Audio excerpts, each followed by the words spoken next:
Andrés Escobar, apodado el Caballero del Fútbol, logró conseguir la fama en ese deporte antes de llegar a los 30 años, convirtiéndose en el orgullo de su país. Sin embargo, un solo error fue suficiente para manchar su impecable trayectoria y truncar su futuro antes de que pudiera alcanzar su máximo potencial. Acompáñanos a conocer la dramática historia de una de las figuras más recordadas y queridas del balompié colombiano, cuyo nombre despierta tanto respeto como consternación. Hola a todos, mi nombre es Juan.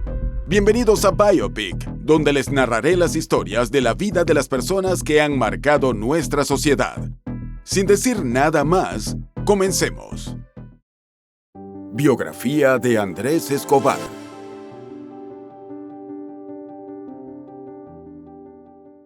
Andrés Escobar Saldarriaga nació el 13 de marzo de 1967 en el seno de una familia de clase media del barrio Calasanz en Medellín, Colombia. Fue el menor de los 5 hijos de Beatriz Saldarriaga y su esposo Darío Escobar, quien trabajaba como banquero. Santiago, quien era 3 años mayor que Andrés, se dedicó profesionalmente al fútbol, compartiendo la misma pasión que su hermano. José Darío, María Esther y Juan Fernando completaban el grupo familiar, aunque lamentablemente este último falleció en una fecha no especificada. Durante su niñez, Andrés asistió al Colegio Calasanz. Su carácter inquieto y energético lo llevó a perder el 10º grado, ya que prefería escaparse a jugar fútbol en lugar de concentrarse en sus estudios. Esta actitud llevó a sus padres a cambiarlo al Instituto Conrado González, un lugar que contaba con su propio equipo y donde Andrés pudo entrenarse con mayor libertad. En este nuevo entorno, logró graduarse en 2 años y posteriormente se unió a la selección Antioquia, marcando el inicio de su carrera futbolística. Desde muy pequeño demostró un gran interés por el balompié y quiso seguir los pasos de su hermano mayor. Pero no fue hasta que terminó la secundaria cuando el joven comenzó a dedicarle tiempo y esfuerzo a este deporte. Cuando Andrés tenía tan solo 18 años, la tragedia golpeó a la familia con el repentino deceso de Beatriz. El joven estaba tan sumido en el dolor por la pérdida de su madre que incluso pensó en dejar el fútbol. Aunque nunca pudo superar la ausencia de la que consideraba la mujer más importante de su vida, decidió no abandonar el deporte y poco después inició su carrera profesional como futbolista cuando se unió al Atlético Nacional, el mismo equipo en el que jugaba su hermano Santiago. A los 19 años, Andrés hizo su debut profesional el 31 de agosto de 1986 durante un partido contra Unión Magdalena, al que ingresó como sustituto en el minuto 87. Un año después, el 22 de marzo de 1987, jugó su primer encuentro como titular frente a Cúcuta Deportivo. A partir de 1988, con 21 años, comenzó a destacarse en el campo tras poco más de 2 años como jugador profesional. En la Copa Rose de ese año, poco después de haber debutado internacionalmente con la selección colombiana, Andrés marcó el único gol de su carrera en un partido contra Inglaterra en el estadio de Wembley. Un año después, en 1989, hizo historia cuando ayudó al Atlético Nacional a ganar la Copa Libertadores. Andrés se desempeñaba como defensa central, destacándose por su habilidad en el juego aéreo, lo que le valió los apodos de El Caballero del Fútbol e Inmortal número 2, en referencia al número que portaba en su dorsal. Aunque se le veía como un hombre serio y formal, sus seres queridos aseguraban que era bromista y le encantaba reírse. Su hermano Santiago llegó a contar una anécdota en la cual él se había caído de un caballo y Andrés se rió tanto que incluso mojó sus pantalones. Aunque era conocido por su sencillez y temperamento tranquilo, en ocasiones Andrés dejaba entrever su mal genio. Era profundamente religioso y agradecía a Dios diariamente por haberlo hecho una persona privilegiada. Su carácter lo hacía destacar no solo como un excelente futbolista, sino también como un buen amigo y compañero leal, tanto en el club nacional como en la selección colombiana. Su popularidad entre los compañeros era tal que todos querían compartir habitación con él cuando viajaban por algún partido. El apodo de El Caballero del Fútbol le hacía justicia no solo en el campo de juego, sino también fuera de él, donde demostraba su generosidad. Pamela Cascardo, una joven odontóloga colombiana con quien comenzó una relación en 1989 y de quien estaba profundamente enamorado, relataba cómo Andrés dedicaba las fiestas de Navidad a repartir regalos entre los niños de bajos recursos en los barrios de Medellín. Con su familia, el futbolista mantenía la misma actitud cariñosa y atenta. Sus sobrinos, Simón, Felipe, Daniel, Sebastián y Miguel, eran su mayor alegría. Disfrutaba jugando con ellos, conversando y consintiéndolos. A menudo los llevaba al camerino, y cuando viajaba, siempre regresaba con regalos especiales para ellos, mostrando su afecto y dedicación hacia los más pequeños de su familia. En 1990, Andrés se unió al Werner Sport Club Young Boys de Suiza. Su permanencia en ese país europeo fue breve, pues estuvo solo 6 meses debido a que se trataba de un traspaso temporal sin opción de compra. Durante su tiempo en el equipo europeo, fue titular en 8 partidos, y aunque no anotó goles, dejó una impresión positiva entre el público suizo. Ese mismo año, el joven deportista desempeñó un papel crucial en la selección colombiana durante el Mundial de Fútbol celebrado en Italia. Colombia logró avanzar hasta los octavos de final, y Andrés fue titular en los 4 partidos disputados. La oncena neogranadina lideró el Grupo 2, pero debido al peor balance entre los ganadores de grupo, tuvo que jugar el playoff intercontinental, el cual ganaron, asegurando así su clasificación para la Copa Mundial. En la fase de octavos de final, Colombia fue eliminada tras caer derrotada frente a Camerún con marcador de 2-1. En 1991, Andrés continuó su destacada trayectoria participando en la Copa América, donde jugó en 7 partidos antes de que el seleccionado tricolor perdiera 2-1 contra Argentina. Además, ese año fue testigo de un gran logro en su carrera: la victoria en el Campeonato de Fútbol Colombiano con el Atlético Nacional. Este triunfo fue especialmente significativo para el futbolista, ya que anteriormente había logrado el subcampeonato en 1988 y 1990, pero esta fue la primera vez que se coronó campeón con su equipo. A sus 25 años, Andrés ya había alcanzado importantes hitos en su carrera, tanto en el ámbito nacional como en el internacional, consolidándose como una figura clave en el balompié colombiano. Lamentablemente, en marzo de 1993, el jugador sufrió una grave lesión que lo mantuvo alejado de los estadios durante casi 8 meses, lo que le impidió participar en las eliminatorias para el Mundial de Estados Unidos 1994. Sin embargo, se recuperó por completo en octubre de ese mismo año, lo que le permitió volver a jugar con el Atlético Nacional durante la primera parte del campeonato colombiano. Su contribución fue fundamental para lograr la bonificación y posteriormente ganar el título nacional por segunda vez en su carrera. Gracias también a su gran recuperación, Andrés fue convocado para jugar en el Mundial de Estados Unidos 1994. La oncena colombiana llegó al torneo con grandes expectativas y con el ánimo elevado tras una histórica victoria de 5-0 contra Argentina en las eliminatorias sudamericanas. Aunque Andrés no había podido participar en esa fase debido a su lesión, estaba completamente preparado para enfrentar el desafío de un mundial. Desafortunadamente, el primer partido no salió como se esperaba. Colombia perdió 3-1 contra Rumania, un resultado inesperado que complicó su camino en el torneo. El inicio del mundial no había sido favorable para los neogranadinos, y tras la derrota inicial con los rumanos, el equipo necesitaba sumar 6 puntos en los 2 partidos restantes para avanzar a la segunda ronda.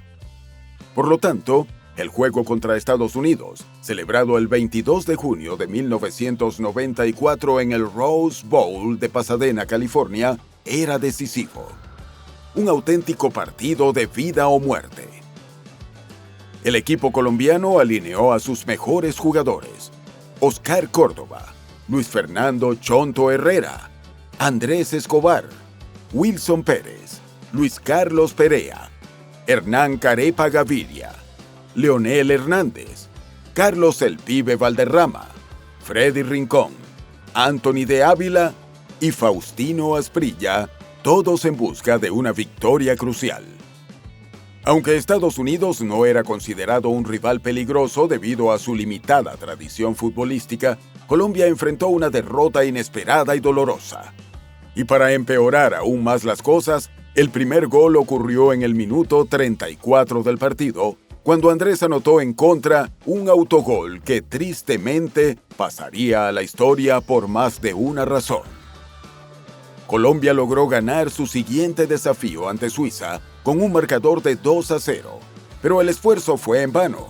Los puntos acumulados no fueron suficientes y el equipo suramericano fue eliminado del torneo, marcando el fin de su participación en el Mundial de 1994.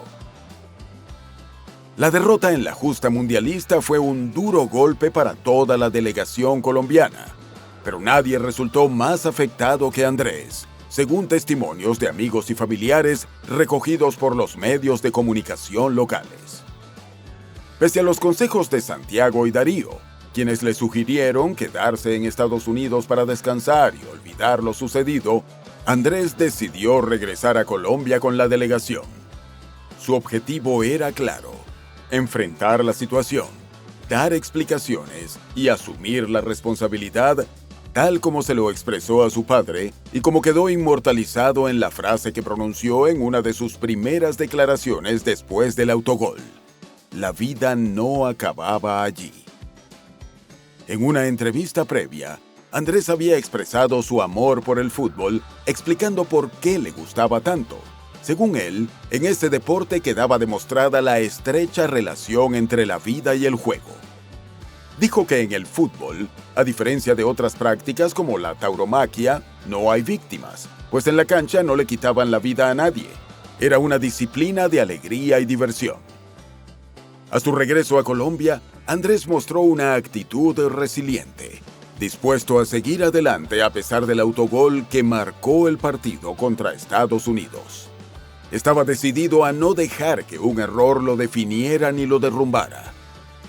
Lamentablemente, el joven futbolista no se imaginaba que ese error lo convertiría en el blanco de burlas e insultos de ciertos sectores que lo responsabilizaban por la salida del seleccionado nacional del Mundial. No obstante, nadie imaginó la terrible tragedia que estaba a punto de acabar con la brillante carrera y los planes futuros del deportista. El viernes 1 de julio, después de dejar a Pamela en su consultorio odontológico, Andrés organizó una salida con amigos para esa noche en Medellín. El grupo se reunió en un animado local nocturno de la ciudad, pero la atmósfera festiva pronto se vio empañada por las pesadas bromas de algunos hombres presentes en el establecimiento. El motivo de estas provocaciones era el desafortunado autogol que Andrés había marcado contra Estados Unidos en el reciente Mundial. Ante las provocaciones, Andrés decidió dejar el lugar y buscar su automóvil para retirarse. En el estacionamiento del local, el joven futbolista se despidió de sus amigos y quedaron en verse más adelante en un restaurante de comida rápida. Eran casi las 4 de la madrugada del 2 de julio cuando Andrés se preparaba para dejar la discoteca. Sin embargo, fue interceptado por 3 de los hombres que previamente lo habían estado molestando dentro del local. Los hermanos Juan Gallón Henao, Pedro Gallón Henao y el chofer y escolta de ambos, Humberto Muñoz Castro. Los hombres se acercaron al vehículo de Andrés, buscando continuar la confrontación. Cansado de la situación, el futbolista les pidió respeto. En respuesta, uno de los hermanos le advirtió que no sabía con quién se estaba metiendo. Efectivamente, Andrés no conocía la peligrosa reputación de los Gallón Henao, quienes, según la prensa local, estaban vinculados con el mundo del narcotráfico. Al escuchar esta frase, Humberto se bajó de la camioneta, se ubicó frente al auto de Andrés, sacó un revólver llama calibre 38 largo y, sin reparo alguno, accionó el arma 6 veces contra el futbolista. Pese a que sus amigos lo llevaron de inmediato al hospital más cercano en estado crítico, los esfuerzos por salvar a Andrés fueron en vano. Trágicamente, falleció a la temprana edad de 27 años, dejando un vacío irreparable en el fútbol y en el corazón de quienes lo conocieron y admiraron. Humberto fue arrestado al día siguiente del deceso de Andrés. El sujeto intentó encubrir sus acciones, denunciando falsamente el robo de su camioneta para evitar ser vinculado con el vehículo visto en la escena del crimen, pero su estrategia fracasó. Después de varios interrogatorios, finalmente confesó el crimen, aunque afirmó que no sabía quién era la persona a la que había atacado con el arma. El criminal siempre mantuvo que estaba medio dormido en la camioneta cuando escuchó a su jefe, momento en el cual bajó del vehículo y apretó el gatillo como un acto reflejo. Tras la trágica e inesperada defunción del jugador, sus compañeros de equipo vivieron días de temor, por lo que fueron escoltados por fuerzas del orden público para proteger sus vidas. La noticia causó sorpresa e indignación entre los fanáticos del fútbol e incluso se guardó un minuto de silencio en uno de los partidos del Mundial como muestra de respeto al fallecido jugador colombiano. El funeral de Andrés se llevó a cabo en el cementerio Campos de Paz, donde cerca de 120,000 personas se congregaron para rendirle tributo.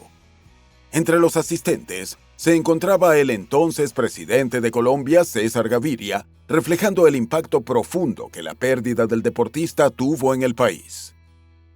Las investigaciones posteriores asociaron el ataque contra Andrés a mafias involucradas en apuestas deportivas, aunque no se pudo establecer judicialmente dicho vínculo. De acuerdo con las autoridades, el principal motivo del crimen fue la agresión verbal y la discusión previa por parte de los hermanos Gallón Henao por el autogol que Andrés había anotado menos de 2 semanas atrás. Pese a que la investigación inicial fue rápida y los responsables fueron identificados casi de inmediato, se comenzó a debatir públicamente sobre la influencia de los cárteles del narcotráfico en el sistema judicial del país. Humberto Muñoz Castro, condenado originalmente a 43 años de prisión por homicidio, fue liberado en 2005 por un beneficio carcelario, cumpliendo solo una fracción de su pena. Por otro lado, los hermanos Gallón fueron procesados por encubrimiento, pero no fueron investigados ni como cómplices ni como instigadores del homicidio. Durante el proceso legal, argumentaron que el conductor estaba medio dormido y se despertó creyendo estar en peligro, por lo que según su versión habría actuado en defensa propia. Finalmente, los hermanos Gallón fueron condenados a 15 meses de prisión, pero pagaron una fianza de 1 millón de pesos colombianos que les permitió salir en libertad tras cumplir menos de 3 meses tras las rejas. Al cambio de esa época, el monto sería equivalente a casi $1,200, pero en la actualidad representa unos $247. Este desenlace legal provocó críticas y cuestionamientos de la prensa y la sociedad civil sobre la justicia y la impunidad en casos relacionados con el crimen organizado en Colombia. Pese al dolor y la desilusión por la pérdida de Andrés y el irrisorio castigo que recibieron los culpables, la familia Escobar encontró una nueva motivación en perpetuar su legado a través de obras sociales, algo que el futbolista siempre había deseado hacer. Surgió entonces el programa Andrés Escobar, que tenía como objetivo establecer escuelas de fútbol para niños de escasos recursos con metas muy claras. El propósito no era solo formar futbolistas, sino también hombres íntegros, involucrando activamente a las familias de los pequeños para asegurar un impacto a largo plazo.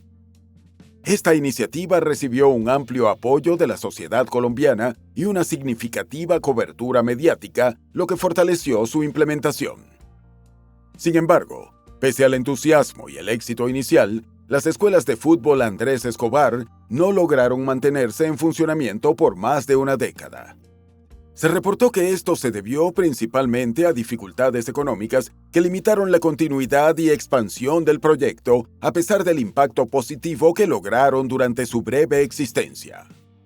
Su legado también se materializó en la Copa Andrés Escobar para el campeón del torneo de fútbol callejero, que se estableció pocos años después del deceso del querido futbolista.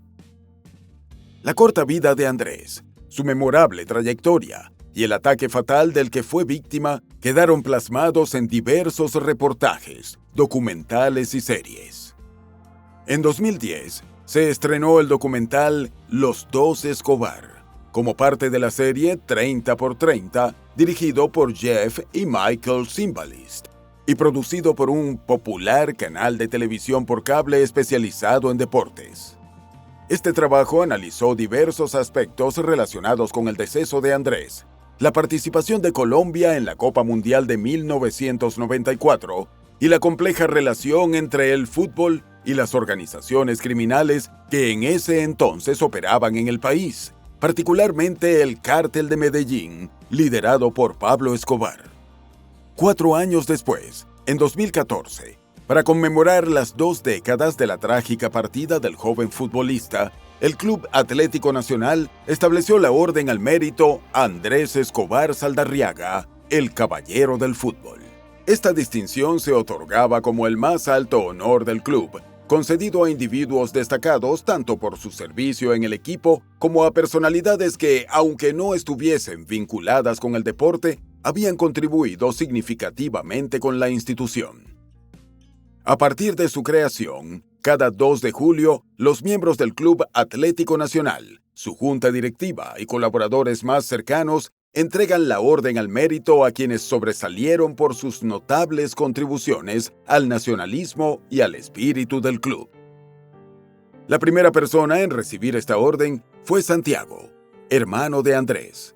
Esta distinción no solo se debía a su vínculo familiar con el gran ídolo del club, sino también a su destacada trayectoria como jugador en la década de 1980, a sus logros como asistente técnico campeón en el año 2000 y como director técnico campeón en 2005 y 2011, dejando un legado invaluable en la historia y vitrinas del club. En 2022, Netflix lanzó la miniserie Goles en Contra, una producción de 6 episodios que exploraba el impacto del complicado contexto social en Colombia durante los años 80 y 90, centrándose en el papel del fútbol y su conexión con el crimen de Andrés. Sin embargo, tras el estreno de la serie, la familia Escobar expresó su descontento con el proyecto. Principalmente criticaron el hecho de que la plataforma de streaming no se comunicó con ellos para informarles sobre la realización de la serie, ni les proporcionó detalles sobre su orientación o contenido.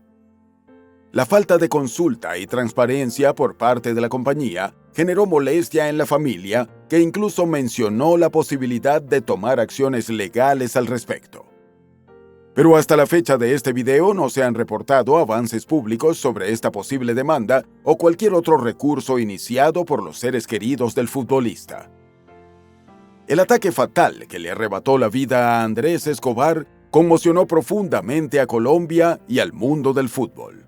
Su historia se convirtió en un símbolo de la violencia que afectaba a la nación en esos tiempos tan turbulentos. Aunque su vida y carrera como futbolista fueron truncadas de manera trágica, su legado perdura como un recordatorio de las complejidades sociales y deportivas que marcaron aquel oscuro período en la historia reciente del país suramericano.